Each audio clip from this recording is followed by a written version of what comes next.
آیا مور دې د باندې ګرانه ده؟ پلار دې در باندې ګران دی؟ که پوښتنه درنه وکړمه چې ولې، حتما به وایي ځکه چې زه یې کوچنی لوی کړی یم، زه یې پاللی یم، ما سره یې زحمتونه ګاللي دي. مور او پلار زما ډېر خیال ساتلی دی. زه چې کوچنی وم دوی به راته شپې سهار کولی، زه چې به ناروغ وم دوی به راسه ناروغانو، او بالاخره ماته یې د ژوند ټول امکانات برابر کړي وو، برابر کړي دي. که بیا درنه پوښتنه وکړمه چې نو بیا ته ولې له الله پاک نه بې پروا یې، ولې د له خپل رب نه مخ اړولی دی؟ ځکه چې د دغه مور او پلار په زړه کې دغه مینه چا اچولې ده؟ دا ستا د پاللو مسؤلیت د هغوی په فطرت کې چا اچولی دی؟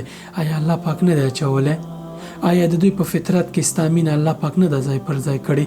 د دوی په زړونو کې دغه عاطفه او دغه مینه الله پاک نه ده ځای پر ځای کړې؟ که د الله پاک دغه مینه چې د دوی په زړونو کې اچولې ده نه وای، نو ته به څه حال دی وای؟ چا به پاللی وای؟ چا به دې پروا کړې وه؟ په حقیقت کې ستا پالنه او ستا خیال ساتل الله پاک کړي دي. ستا ټول د ژوند ترتیب الله پاک برابر کړی دی. له نشته او عدم نه یې ته پیدا کړلې، رایلو یې کړلې، تا ته یې مور او پلار وټاکل، د هغوی په کور کې ته پیدا کړلې، هغوی ته یې مسؤلیت ورکړ چې تا لوی کړي، د هغوی په زړونو کې ستا مینه واچوله. خو ته بیا وایې چې زه مور او پلار لوی کړی یم، په حقیقت کې ته الله پاک لوی کړی یې، خو زما او ستا پروا نشته دی، زما او ستا فکر نشته دی. الله پاک ته په نعمتونو کې ډوب کړی، تا ته یې ټول د ژوند امکانات او ظروف برابر کړي دي چې ته پې خوشحاله او هوسا ژوند وکړې، خو ته ناځوانه یې. که خدای مه کړه لا سمح الله دغه نعمتونه چې ته یې اوس لرې، دغه امکانات چې ته یې اوس لرې او پکې ډوب یې، دا درنه الله پاک واخلي، څه وضعیت دي؟ که دغه مور او پلار له تا نه واخلي، وضعیت به دې څه وي؟ مخکې له دې چې دغه ټولو نعمتونو چې ته یې اوس لرې ترې محروم شي، راځه خپل رب ته ورستون شه، مراجعه ورته وکړه، اړیکه ورسره پیاوړې کړه او مخ مه اړوه. الله پاک فرمایي ان الانسان خلق هلوعا اذا مسه الشر جزوعا واذا مسه الخير منوعا. دغه انسان بې پروا خلق کړی شوی دی، د طبیعت هم داسې بې پروا دی. کله چې ورته تکلیف رسیږي چغې وایي، کله چې ورته نیکي رسیږي، خیر ښېګڼه ورته رسیږي او نعمت ورکول کیږي، بیا نو بې پروا شي، دغه نعمت نه نور خلک محروموي، له خلکو سره مرسته نه کوي، مسکین او یتیم او نورو ته ډوډۍ نه ورکوي، خوراک نه ورکوي او لاس پې نه راکش کوي.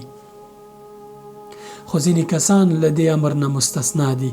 الله پاک په خپله ویلي دي هغه خلک چې دا کارونه کوي په دغه کټګوري کې نه راځي، الا المصلین، مګر لمونځ کوونکي په دې کې شامل نه دي. هغوی بې پروا او هغوی داسې نه دي چې کله مشکلاتو سره ګیر شي، مشکلات پرې راچاپیر شي، بیا نو چغې وایي، او کله چې ورسره ښېګڼه کېږي بیا نو بې پروا کېږي. الذين هم على صلاتهم دائمون، هغوی چې په خپلو لمونځونو باندې دواموالی کوي، یعنی ثابت لمونځ کوي، همیشه کوي، دوامدار لمونځ کوي. یا هغوی چې د دوی په مالونو کې د یتیم، د سوالګر او د هغو کسانو دپاره چې بېوزله دي، محروم دي، د هغوی حق پکې معلوم، یعنې زکات ورکوي، صدقې ورکوي، دوی هم له دې مستثنا دي. ځینې نور خلک هم له همدې امره مستثنا دي چې د قرآن کریم 9 سپارې سورة المعارج په 19 آیت کې دغه موضوع شروع کیږي چې خلق الانسان ان الانسان خلق هلوعا اذا مسه الشر جزوعا واذا مسه الخير منوعا الا المصلين. بیا همداسې پسې دا شرایط مخکې ځي، خپله یې وګورئ، ویلولئ.